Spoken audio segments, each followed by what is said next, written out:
सानेहा PIMS पर मुल्क भर की फिजा सोगवार। 14 नौमौलूद की अमवात का जिम्मेदार कौन? कई सवालात उठ गए। एयर कंडीशन का कंप्रेसर खराब था तो ठीक क्यों नहीं कराया गया? 22 अरब रुपए के बजट में आग बुझाने के लिए स्प्रिंकलर सिस्टम क्यों नहीं लगाया गया? सिर्फ चंद हजार के सिलेंडर पर इन्हिसार क्यों किया गया? क्या सायरन या ऑटो शटडाउन का निज़ाम काम कर रहा था? तिब्बी कवानीन के मुताबिक क्या हर 2 घंटे बाद बच्चों और आलात का जायजा लिया गया? वज़ीर आज़म के हुक्म पर कायम इंक्वायरी कमेटी ने काम शुरू कर दिया। कमेटी चेयरमैन का पिम्स का दौरा, अस्पताल के मुख्तलिफ हिस्सों का जायजा लिया।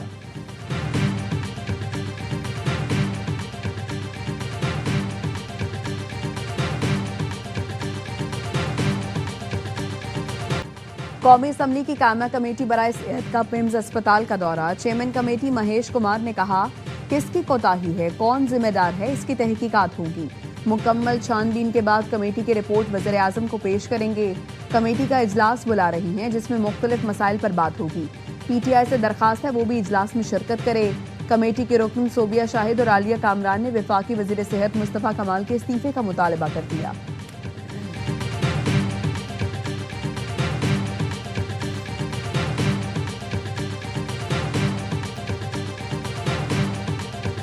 इस्लामाबाद हाई कोर्ट में समाअत के दौरान सानेहा पिम्स का तज़किरा। जस्टिस मोहम्मद आसिफ ने रिमार्क्स दिए, हमारे हालात ये हैं कि 14 बच्चे कल जान से गए।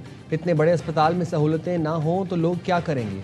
दुख की बात है, कहते हैं इस्लामाबाद वफाकी दारुल हुकूमत है, यहाँ अस्पताल में ये हो रहा है। इस सूरत हाल में लोग कैसे इलाज के लिए जाएंगे? ऐसे वाक़यात की रोकथाम हुकूमत की जिम्मेदारी है। Advocate general Punjab barrister Zafarullah ने कहा, बहुत गमनाक वाक़या है, इसकी कोई वजाहत या दिफा नहीं। इस वाक़ये पर मेरा सर शर्म से झुक गया है।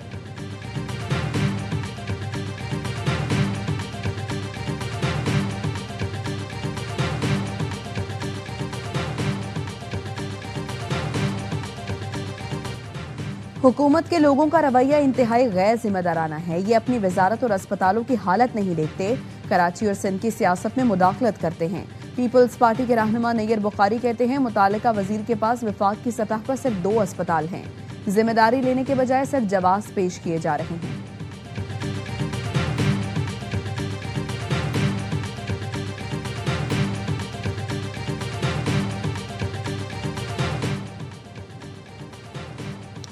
पंजाब हेल्थ केयर कमीशन ने अस्पतालों में फायर सेफ्टी की हिदायत कर दी। सूबे भर के सरकारी और निजी अस्पतालों को मुरासला जारी।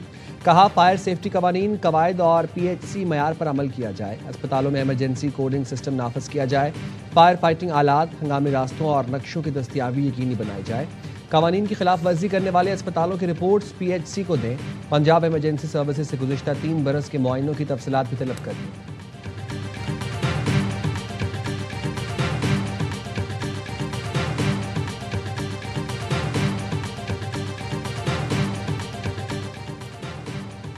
सऊदी अरब का इस्लामाबाद के अस्पताल में आतिशज़दगी और बच्चों की अमवात पर अफसोस का इजहार। सऊदी वजारत खारजा का कहना है, मुतासरा खानदानों के साथ मुकम्मल यकजहती का इजहार करते हैं।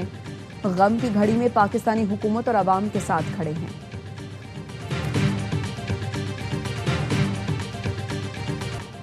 खैबर पख्तूनख्वा और बलूचिस्तान में फितनल खवारिज और फितनल हिंदुस्तान के खिलाफ कामयाब कार्रवाइयाँ।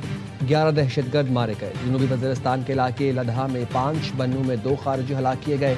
बारूदी मवाद से दहशतगर्दों के ठिकाने तबाह कर दिए गए। असलहा और गोला बारूद बरामद। खुजदार में 4 दहशतगर्द अंजाम को पहुंचे। दहशतगर्दों को क्वाडकॉप्टर की मदद से निशाना बनाया गया। सिक्योरिटी फोर्सेज मुल्क से दहशतगर्दी के मुकम्मल खात्मे के लिए पुरअज़्म है।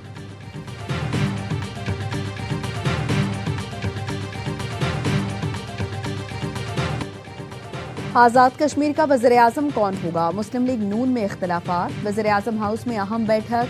टेक्नोक्रेट नशिस्त पर मुंतखब इफ्तिखार गिलानी को वज़ीर आज़म नामजद करने पर कुछ अरकान के तहफ़्फ़ुज़ात। पहले से नामजद वज़ीर आज़म शाह गुलाम कादिर ने सदर आज़ाद कश्मीर के ओहदे की पेशकश कबूल करने से इनकार कर दिया। इजलास छोड़कर चले गए। कहा, अवाम के इज्जत और वकार पर कोई समझौता नहीं करूंगा। शाह गुलाम कादिर और राजा फारूक हैदर का पार्लिमानी पार्टी इजलास बुलाने का मुतालबा। इख्तिलाफात के बायस आज़ाद कश्मीर कानून साज असम्बली का इजलास इल्तवा का शिकार। वज़ीर आज़म के इंतखाब के लिए इजलास कल होगा।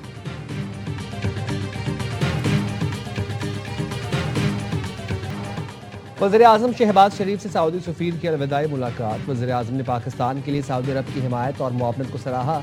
इलाकाई अमन इस्तेहकाम के लिए सऊदी अरब के अहम किरदार की तारीफ की। नवाफ बिन सईद अल मालिकी ने मेहमान नवाजी और पाकिस्तान में मिलने वाले ताउन पर वज़ीर आज़म का शुक्रिया अदा किया।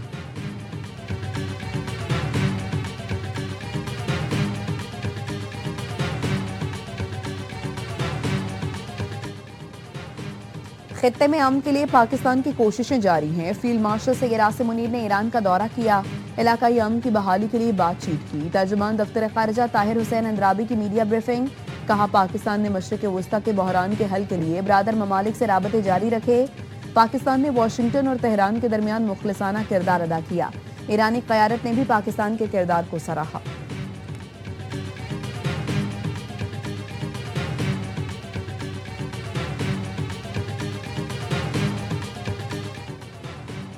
कतरी वज़ीर आज़म शेख मोहम्मद बिन अब्दुर्रहमान जासिम अल सानी आज तेहरान का दौरा करेंगे। ईरानी हुकाम से मुलाकात में कशीदगी में कमी, मुज़ाकरात के लिए साजगार माहौल पैदा करने के तरीकों पर तबादला ख्याल करेंगे।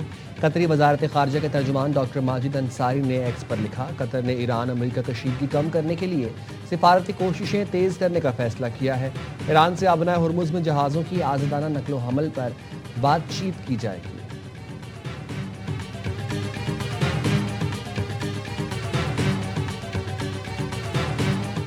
मुझे लगता है ईरानी सुप्रीम लीडर मुज्तबा खामनाई शदीद जख्मी हैं।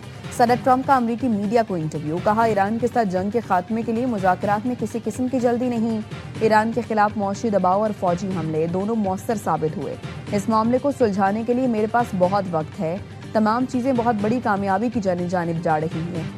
आपने हुर्मुज़ अब मुकम्मल तौर पर खुली है। तमाम बारूदी सुरंगें ख़त्म कर दी गई हैं।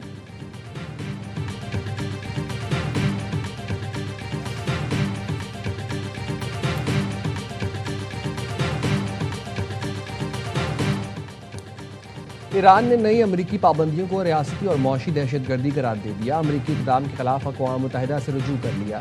ईरानी वज़ीर ख़ारिजा अब्बास अराग़ची ने सेक्रेटरी जनरल सलामती काउंसिल और तमाम रुकन ममालिक को ख़त लिख दिया। मौक़िफ़ अपनाया, अमरीका फ़ौजी कार्रवाई के ज़रिए अपने अहदाफ हासिल करने में नाकामी के बाद अब ईरान के जायज़ इक़्तिसादी ताल्लुकात को महदूद करने की कोशिश कर रहा है। ये पाबंदियाँ जानबूझकर शहरियों को नुकसान पहुँचाती हैं। अमरीका की इन यकतरफा जबरी पाबंदियों और सानवी पाबंदियों की मज़म्मत और उन्हें मुस्तरद करें।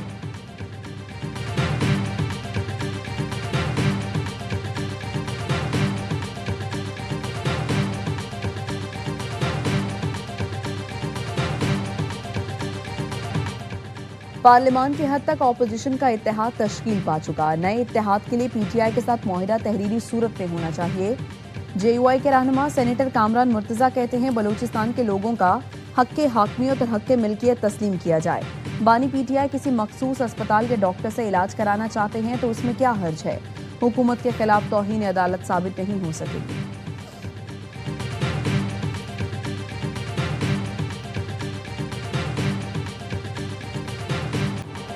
सिंध हाई कोर्ट ने एटीसी को मुस्तफा आमिर कत्ल केस का ट्रायल कानून के मुताबिक जल्द मुकम्मल करने का हुक्म दे दिया।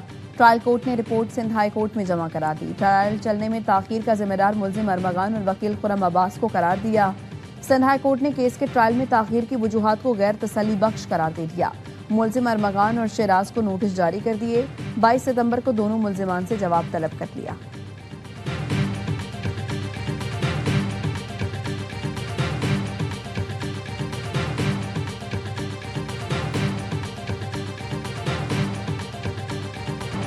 नेपाल और तिब्बत में सैलाब और लैंडस्लाइडिंग से तबाही, अमवात की तादाद 160 से तजावुज कर गई।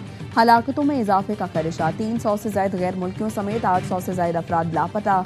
नेपाली हुकाम के मुताबिक दुश्वार पहाड़ी इलाकों और खराब मौसम के बायस इमदादी कार्रवाइयों में मुश्किलात का सामना है। रेस्क्यू ऑपरेशन में 3000 से ज्यादा एहलकार हिस्सा ले रहे हैं।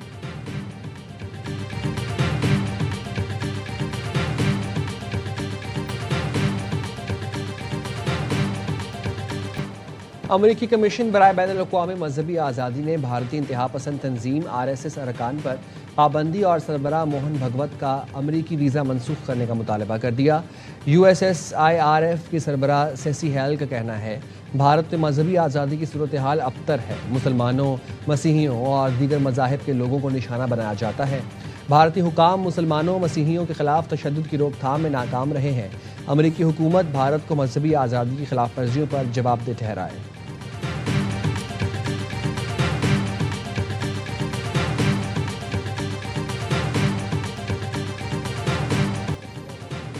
अमेरिकी सदर ट्रंप ने CIA के चीफ मॉस्को जाने की तस्दीक कर दी। कहा CIA के सरबराह और रूसी इंटेलिजेंस सर्विसेज के हुकाम के दरमियान मुलाकात से कुछ नतीजा निकल सकता है। वॉशिंगटन यूक्रेन जंग का खात्मा देखना चाहता है। क्रेमलिन का कहना है रेडक्लिफ ने दौरे मॉस्को के दौरान रूसी सदर व्लादिमीर पुतिन से मुलाकात नहीं की। इंटेलिजेंस हुकाम से मुलाकात हुई। CIA डायरेक्टर जॉन रटेलकफ गुज़श्ता रोज अचानक मॉस्को पहुंचे थे और चंद घंटों बाद वापस रवाना हो गए थे।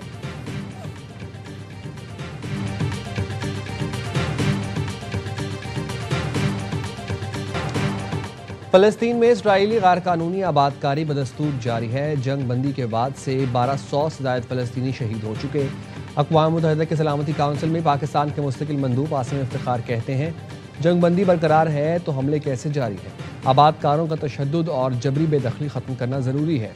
सलामती काउंसिल के तमाम अरकान को मकबूजा इलाकों के इल्हाक़ को मुस्तरद करते हैं।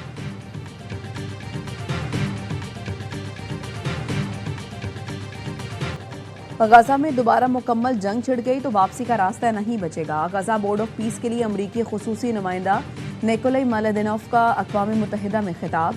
कहा कि सिर्फ एक आर्जी धचका नहीं होगा बल्कि ऐसा मोड़ होगा जहां से सबके लिए वापसी तकरीबन नामुमकिन हो जाएगी।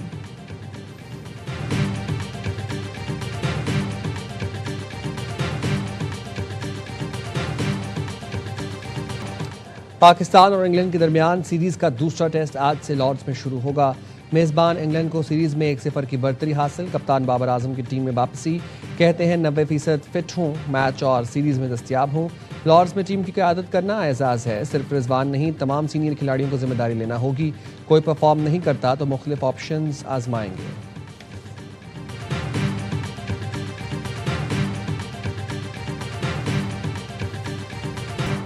और मासी के क्रिकेट सुपरस्टार मैदान में फिर उतरने को तैयार। वर्ल्ड चैंपियनशिप ऑफ लेजेंड्स के तीसरे सीजन का शेड्यूल जारी। इवेंट 3 से 18 अक्टूबर तक पहली बार मुत्तहिदा अरब इमारात में खेला जाएगा।